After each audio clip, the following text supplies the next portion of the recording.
Pretty privilege. This is something that a lot of men talk about, and women are starting to get on this too. Pretty privilege. What's up with the pretty privilege? Basically, pretty privilege isn't even just for women. Pretty privilege is for anybody who is more attractive than the average person. It's not just for women. It's going to be for anyone who's more attractive than the average person, because physical attractiveness is just something that people care about. And we could call it immature and all that, but the reality is people want to give their kids an easier life. So people try to get somebody with the best set of genetics to make their kid's life easier. Obviously, when your kid looks like Beyonce, or your kid looks like Brad Pitt, or your kid looks like Idris Elba, or your kid looks like Gabrielle Union, or somebody like that, if your kid looks like these types of people, then some aspects of their life is going to be easier, are going to be easier. Some aspects of their life are going to be a little bit easier than a person who, just isn't that good looking, or somebody who's just, because then you got to work for a lot of stuff that somebody else might get a lot easier.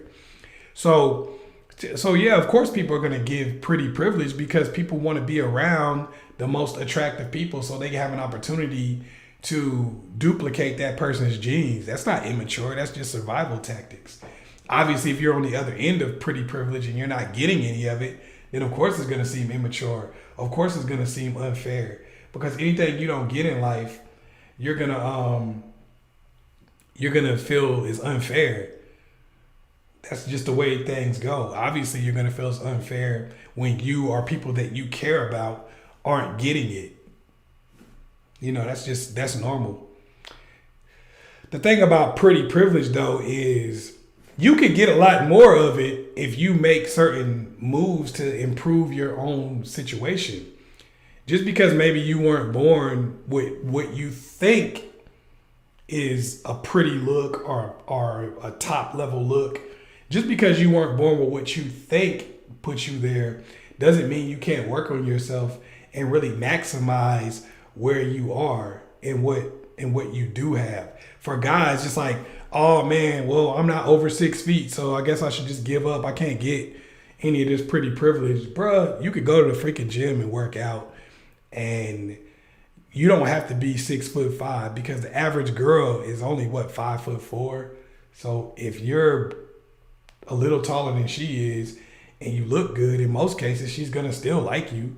Yeah, you got some outliers, and you got some chicks that's gonna have the loudest voice, who probably got picked on in high school because they were taller than all the guys. Now they got an internet presence or something like that, and they can sit there and tell guys, oh man, we don't like you if you're this tall. But if that's the case, explain this to me. Explain Little Bow Wow. Explain Zac Efron. Explain Michael B. Jordan. I know his IMDb is listed at 6 feet tall now, but I've actually been around the dude before. He's not 6 feet tall. I'm not here to hate, but I'm just saying it's a bunch of celebrities that are not that tall. But yet, if Usher or one of these guys come in a room, women are going to be all over them. Explain that. Explain how any NFL running back could walk in the room and there could be 55 guys who are 6'7" and above, whatever the hell you want to say. And those women are going to pick those NFL running backs. Let's take away the money and just make them college running backs. If you've ever been in college before and you didn't go to like a really sucky college or something like that, obviously women are going to be with guys that play football, play those positions. So that's just the way it is. So that's just the way it is, man. But it's what you do with it. If you want pretty privilege, pretty yourself up. What part of the game is that to sit around and complain? Pops, I'm hurt. She done left me, man. What you think I should do? Boy, back in my day, all you had to do was go to her job and you cry and you get down on your knees. You beg and plead for her sympathy. I'm telling you, boy, that's all you gotta do. Pops, you talking about stalking her. That's a crime now. Yo, it's your man, Chaz Ellis. And I know y'all tired of getting the same old 1965 game that never works. Well, click the link below and check out 9 ways to get your ex back. This is Cold-Hearted Game, where I give you different techniques to turn the tables on your ex and get them chasing you for a change.